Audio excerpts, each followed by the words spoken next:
오늘 본문에 나타나 있는 이 사건은 마태, 마가, 누가 공관복음이라고 그러지요. 이 마태, 마가, 누가 복음서에 모두 기록되어 있는 그런 사건인데 상황에 대한 진술은 조금씩 차이가 있습니다. 본문에서는 제자들이 예수님께 나와서 천국에서 누가 큽니까? 라고 물은 것으로 오늘의 말씀이 시작되고 있고, 그런데 이 마가복음과 누가복음의 말씀을 보면 제자들이 길을 가면서 서로 다투었던 거예요. 우리 가운데서 누가 크냐 하는 문제를 가지고 서로 다투었던 것입니다. 그걸 주님이 아시고 집에 들어가셨을 때 너희가 길에서 서로 다투었던 그게 뭐냐라고 물으신 것이지요.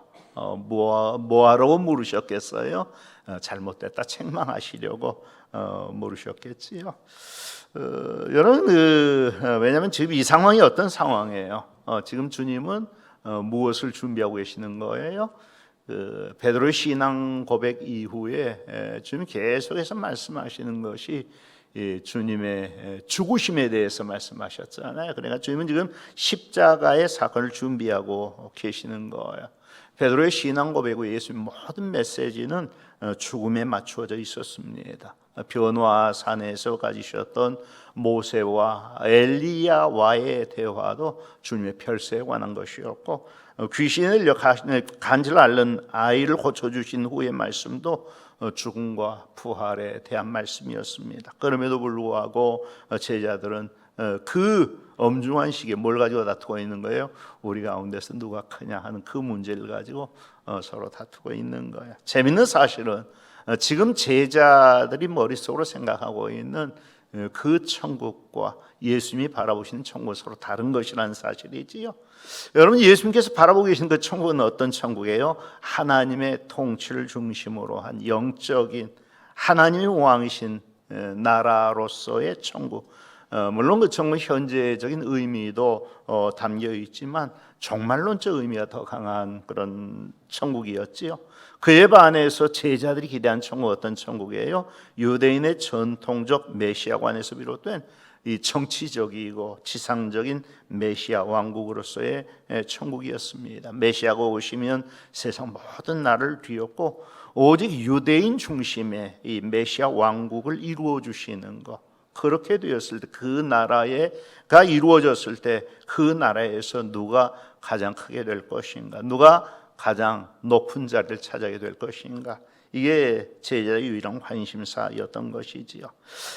그래서 마태복음 20장에 보면 야고보와 요한의 어머니 세베대의 아내가 그 두 아들들을 주님께 데려와 나의 이 두 아들을 주의 나라에 사는 주의 우편에 하나는 주의 좌편에 앉게 명하소서라고 간청한 것을 볼 수 있는데, 그 일에 대한 제자들의 반응은 뭐였어요?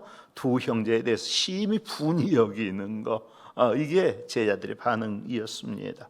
바로 그런 상황입니다. 천국에서 누가 가장 크게 될 것인가 하는 문제는 진짜의 천국, 즉 영원한 하나님 나라에서 누가 더 크다고 인정받을 수 있겠는가의 다툼이 아니라 완전 세속적 관심이지요. 즉 세상 권력을 두고 서로 다툰 것과 다름없어요. 상대방이 그 자리를 차지하고 나면 내 자리가 없어진단 말이에요. 그러니까 내가 먼저 그 자리를 선점해야 돼요. 그것을 위한 다툼이고 그것을 위한 경쟁이 제자들 가운데서 벌어지고 있는 것입니다.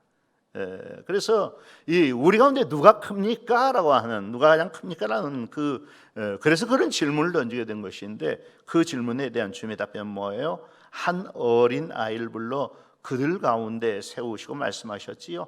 너희가 돌이켜 어린 아이들과 같이 되지 않으면 결단코 천국에 들어가지 못하리라. 뭐가 좀 달라졌지요? 뭐가 달라졌어요?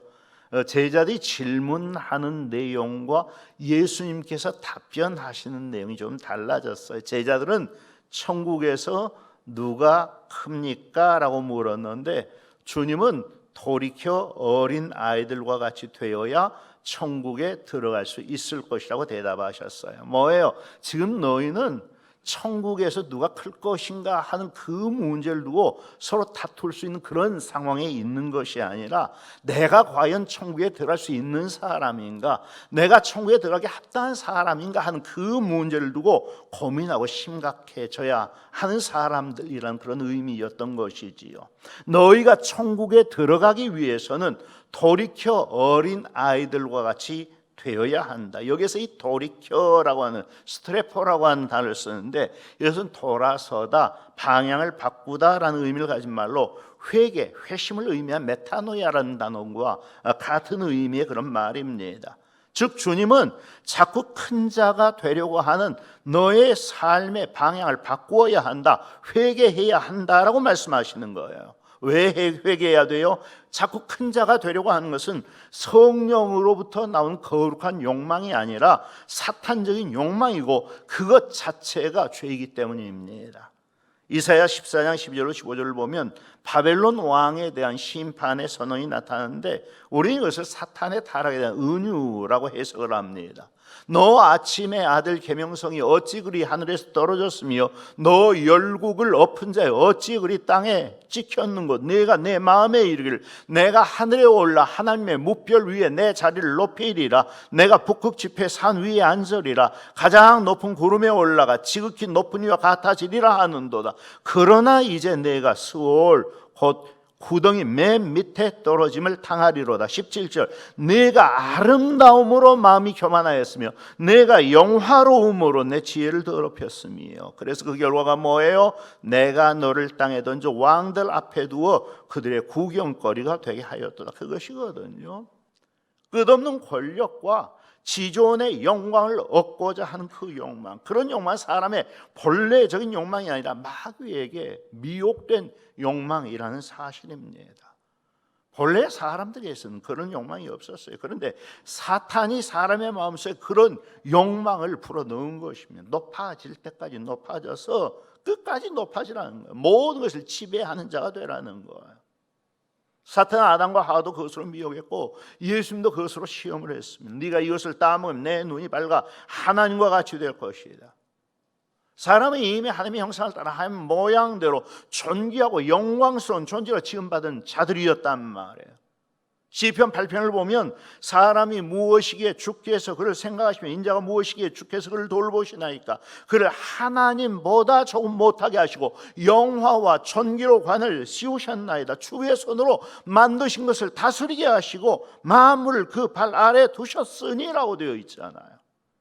사람을 여실 때 하나님은 영화와 존귀로 관을 씌우시되 다른 모든 만물보다 더 영광스럽고 높은 자리에 그들을 두셨어요. 단지 하나님보다만 좀 못하게 하셨습니다. 그런데 그런 지위와 영광이 있는 사람들 향해 조금 더 높아져 이제는 하나님과 같이 되어져야 되지 않겠느냐고 사탄이 미혹하는 거예요.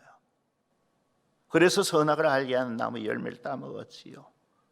그 모든 일의 마지막 모여서 에덴 동산에서 내쫓기는 일이었고 영원한 사망에 이르는 일이었던 것입니다. 그러므로 우리도 쓸데없이 높아지고자 하는 마음을 잘 다스려야 합니다. 주님은 그런 잘못된 욕망과 추로부터 돌이키라고 말씀하십니다. 대신 어떻게 되라고 하세요? 어린 아이들과 같이 되라고 말씀하세요. 두 가지 측면에서 말씀드렸는데 첫 번째 의미는 이겁니다. 아이는 그렇게 힘이 없고 연약하고 사회적으로 함부로 취급받던 존재였기 때문에 그만큼 더 부모 의존적이 될 수밖에 없었습니다. 아이는 스스로 주장하거나 보호할 수 있는 그 어떤 힘도 권리도 없었던 거예요. 사회가 취급하는 대로 취급받아야 했습니다. 그런 상황에서 유일하게 그 아이를 지켜주고 보호해주고 가치 있게 만들어줄 수 있는 존재가 누구예요? 바로 부모지요. 그게 구원이고 그게 천국에 들어가는 방법입니다. 여러분, 우리가 천국에 들어가기 위해서 가장 먼저 고백되어야 하는 것이 무엇입니까? 우리 스스로 이루는 의로움과 선함입니까? 우리의 능력, 우리의 가치, 우리의 가능성, 우리의 공로 그런 거예요? 그런 거 없잖아요. 우리는 다 하나님 앞에서 죄인들이란 말이에요. 비천한 존재들이고 무가치한 존재들이에요. 스스로를 구원할 수 있는 그 어떤 힘도 능력도 선함도 의로움도 우리에게는 없습니다. 그래서 하나님이 구원해 주셔야 됩니다. 하나님이 구원해 주셔야 비로소 구원받을 수 있습니다. 하나님이 구원해 주시지 않으면 구원받지 못합니다. 우리는 전적으로 하나님 의존적이 될 수밖에 없습니다. 우리가 그런 존재들인데 우리 가운데 누가 더 크냐, 누가 더 앞이냐, 누가 더 세냐, 서로 간에 그런 다툼이 있을 수가 있느냐 말이야. 그런 다툼을 일으키는 사람은 어린아이가 아니에요. 그러니까 천국에 못 들어가는 거예요. 천국에 들어가는 방법은 오직 하나밖에 없어요. 성경 여기서 이런 식으로 말씀하고 저기서 저런 식으로 말씀하셨다 하더라도 의미는 다 똑같은 말씀들입니다. 여러분, 우리가 어떻게 해야 천국에 들어갈 수 있습니까? 자신의 의와 공로가 아닙니다. 자신의 큰 것이 아닙니다. 오직 예수를 믿어야 천국에 들어갑니다. 물과 성령으로 거듭나야 천국에 들어갑니다. 본문의 이 말씀도 똑같은 말씀이에요. 너희가 돌이켜 어린 아이들과 같이 되어야 천국에 들어갈 수 있다. 이 말씀은 돌이켜 어린 아이들과 같이 되는 것은 그 다음에 이르기 위한 하나의 과정이란 말씀이에요. 무엇을 위한 과정인가 하면 예수를 믿는 그 믿음에 이르기 위한 과정입니다. 그렇잖아요. 자신의 죄인됨, 자신의 무가치한, 공로서 무능한 그런 것들을 인정하지 않는다면, 그런 부분에서 자기가 어린아이와 같이 무능하고 비천한 자인 것이 인정되지 않는다면 우리가 어떻게 예수를 믿겠어요? 그게 인정되어야 예수를 믿는 것이고, 그렇게 해야 천국에 들어갈 수가 있는 거란 말이에요. 사람들이 예수님을 안 믿는 이유는 그 하나입니다. 예수를 믿는 사람, 내 주먹을 믿어라, 내 돈을 믿고 내 실력을 믿고 나의 능력을 믿어라. 난 죄인 아니다. 왜 나보고 자꾸 죄인이라고 그러냐. 난 의롭다. 그러므로 나는 예수 믿을 필요가 없는 사람이다. 그게 이유 아닙니까? 자신이 어린아이와 같이 무력하고 무가치하고 무능한 사람인 것을 인정하지 않는단 말이에요. 천국에 들어가기 위해 나는 어린아이처럼 무능하고 무가치한 자인 것이 먼저 인정이 돼야 비로소 예수 믿고 천국에 들어갈 수가 있는 것입니다. 그것이 어린아이와 같아라라고 하는 그 말씀의 의미인 거예요. 또 하나, 우리가 어린아이와 같아. 이것을 4절에서는 그렇게 말씀하셨지요. 그러므로 누구든지 이 어린아이와 같이 자기를 낮추는 사람이 천국에서 큰 자니라. 사실 이 말씀도 우리가 잘 읽어야 되는 말씀이에요. 굉장히 쉬운 것 같은 굉장히 어려운 말씀입니다. 어떤 면에서 그런가 하면 이것이 아이들의 겸손을 의미하는 말이 아니라는 점에서 그렇습니다. 그런데 주님 말씀하신 이 어린아이는 사회적으로 어떤 위치에 있는 사람인가 하면 가장 약한 자고 가장 비천한 자고, 그래서 나중에 가면 이 어린아이라는 표현이 작은 자로 바뀌어 있는 것을 볼 수가 있습니다. 6절에 뭐라고 그랬어요? 누구든지 나를 믿는 이 작은 자 중 하나를 실족하게 하면 차라리 연자의 맷돌이 그 목에 달려서 깊은 바다에 빠뜨려지는 것이 나으니라라고 그러셨어요.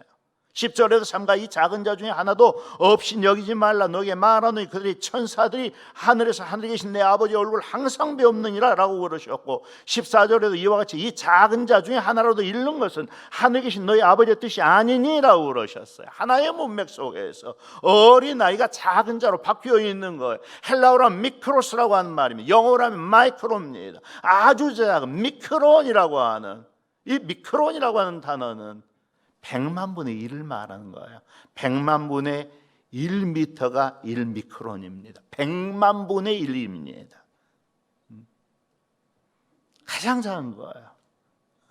작은 자들은 스스로 낮출 수 있는 여지가 없는 사람들이에요. 이미 너무 낮은 자들은 너무 작은 자들이기 때문에 겸손하고 싶어도 겸손할 수 없는 것이 바로 이 작은 자들과 어린 아이들입니다. 너무 하찮은 자들은 너무 가치한 자들입니다. 따라서 이 어린 아이와 같이 자기를 낮추는 사람이 천국에서 큰 자니라라는 말씀은 사실은 이 작은 자, 어린 아이를 두고 하시는 말씀이 아니에요.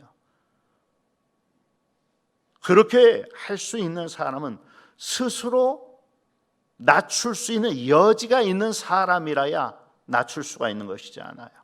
그냥 뭔가 내세고 주장할 거리가 있는 사람인 거예요. 신앙적으로 말하면 그래도 제법 의의가 있고 공로가 있는 사람입니다. 나는 의롭고 착하다고 큰 소리 칠 수 있는 사람입니다. 교회 안에서 봉사 제법 한 사람입니다. 일 많이 한 사람입니다. 그럴듯한 직분을 가지고 있는 사람입니다. 그런데 그런 사람이 자기 자신을 스스로 하찮은 자로 여기는 거예요. 가장 작고 연약한 어린 아이의 자리에 자기를 내려놓는 거예요. 누구의 모습이에요? 예수 그리스도 우리 주님의 모습이지요. 우리가 너무 잘 아는 빌립보서 2장 6절 이하의 말씀이 그것 아닙니까? 그는 근본 하나님의 본체시나 하나님과 동등됨을 취할 것으로 여기지 아니하시고 오히려 자기를 비워 종의 형체를 가지고 사람들과 같이 되셨고 사람의 모양으로 나타나 자기를 낮추고 죽기까지 복종하셨으니 곧 십자가에 죽으심이라. 주님 원래 하나님이세요. 그런데 하나님이 하나님과 동등됨을 취할 것으로 여기지 아니하셔 사람들과 같이 되어 세상에 오셨는데 가장 작은 자 어린 아이로 오셨어요. 그것도 말 구유에 오셨어요. 그런 다음 죽기까지 복종하셨는데 십자가에서 죽으셨습니다. 그것이 주님의 자기를 낮추심이었습니다. 주님이 자기를 낮추셨습니다. 어린 아이의 자리까지 자리를 낮추셨습니다. 그랬더니 하나님이 그를 높여주셨습니다. 이름으로 하나님이 그를 지극히 높여 모든 이름 위에 뛰어난 이름을 주사 하늘에 있는 자들과 땅에 있는 자들과 땅 아래에 있는 자들로 모든 무릎을 예수의 이름에 꿇게 하시고 모든 입으로 예수 그리스도를 주라 시인하여 하나님 아버지께 영광을 돌리게 하셨느니라. 주님을 천국에서 가장 크게 하셨습니다. 본문의 의미는 바로 그 의미입니다.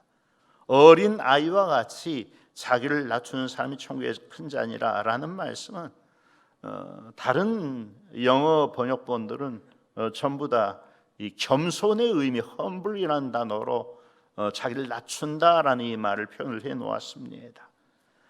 그런데 이미 말씀드린 것처럼 아이들은 겸손이 없어요. 겸손을 나타낼 수 있는 덕성이 아직 갖추어져 있지 않아요. 아이들은 겸손하지 않아요. 그래서 이것을 아이들과 같은 겸손을 가져라 라는 말로 번역하면 좀 문제가 생겨집니다. 그래서 NIV 번역은 이 구절을 어떻게 번역해 놓았는가 하면 그러므로 누구든지 이 어린 아이의 비천한 자리를 취할 줄 아는 사람이 천국에서 큰 사람이다라고 번역해 놨어요. 그러니까 스스로 어린 아이의 비천한 자리로 내려가는 사람인 거예요. 어린 아이와 같은 겸손함이 아니라 모든 것을 가지고 있는 사람이 자기를 낮추어 어린 아이와 같은 작은 자의 자리로 스스로 내려가는 거예요. 그 사람이 천국에서 큰 사람이다. 뭔가 주장할 수 있는 사람입니다. 그런데 주장하지 않는 것입니다. 오히려 나는 하나님 앞에서 너무너무 가치 알고 무의간 자이고 작은 자인 것을 고백하는 것입니다. 그런 다음 자기는 그런 사람이기 때문에 형제를 섬겨야 하는 위치에 있는 자라고 스스로 생각하는 것입니다. 그 자리로 내려가는 것입니다. 그리고 그 자리에서 모든 형제를 섬기는 것입니다.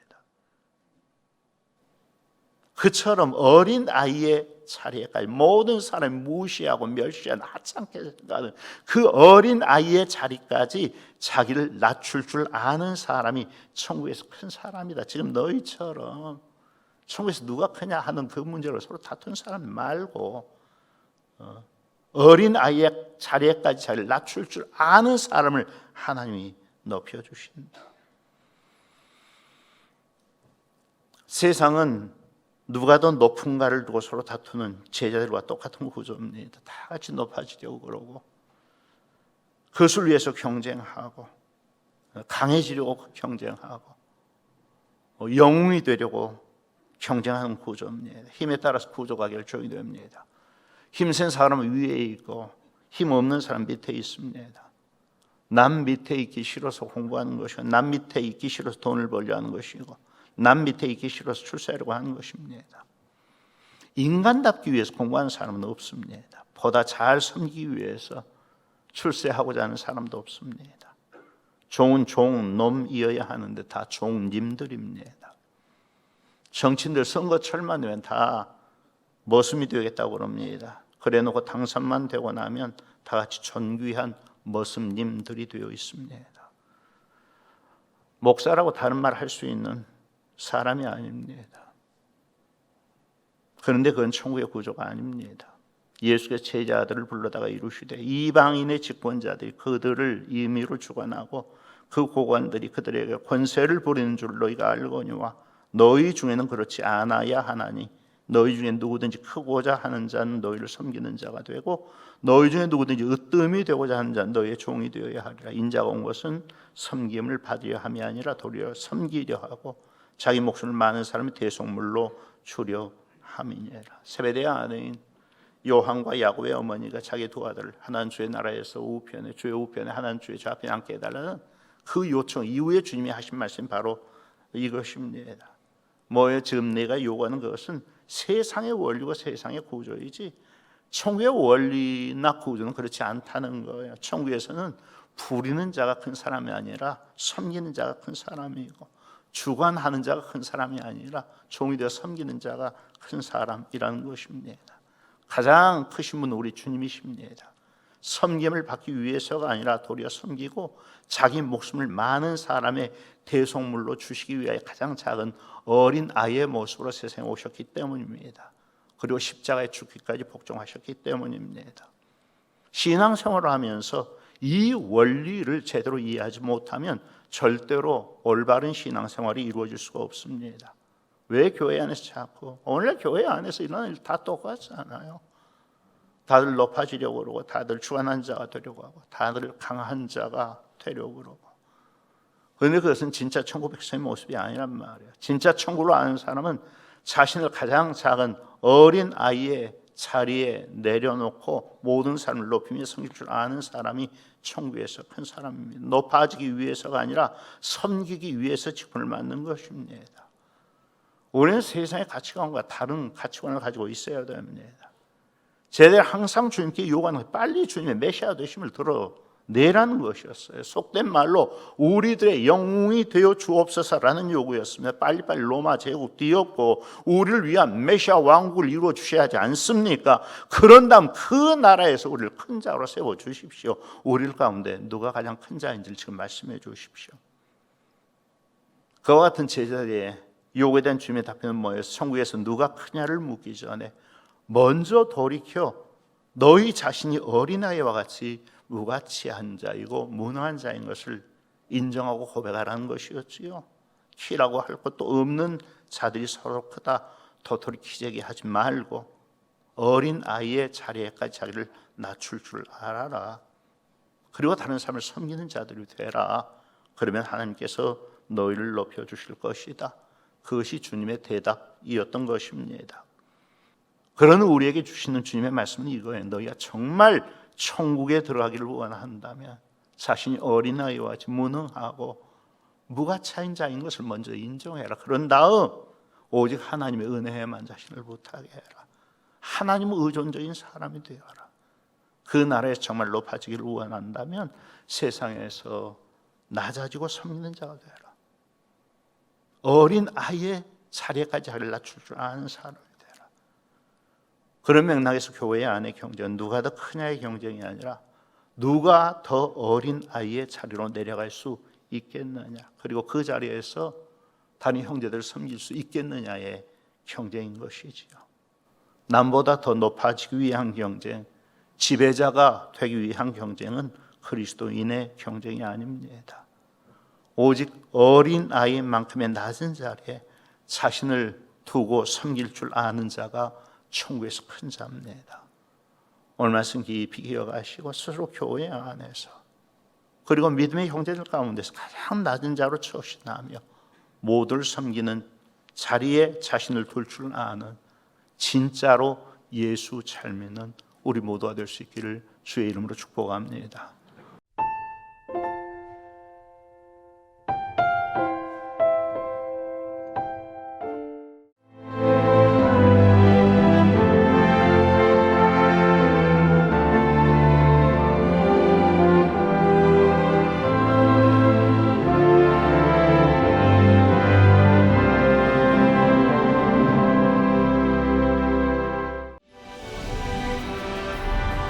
1년 12달 흥겨운 축제로 가득한 섬.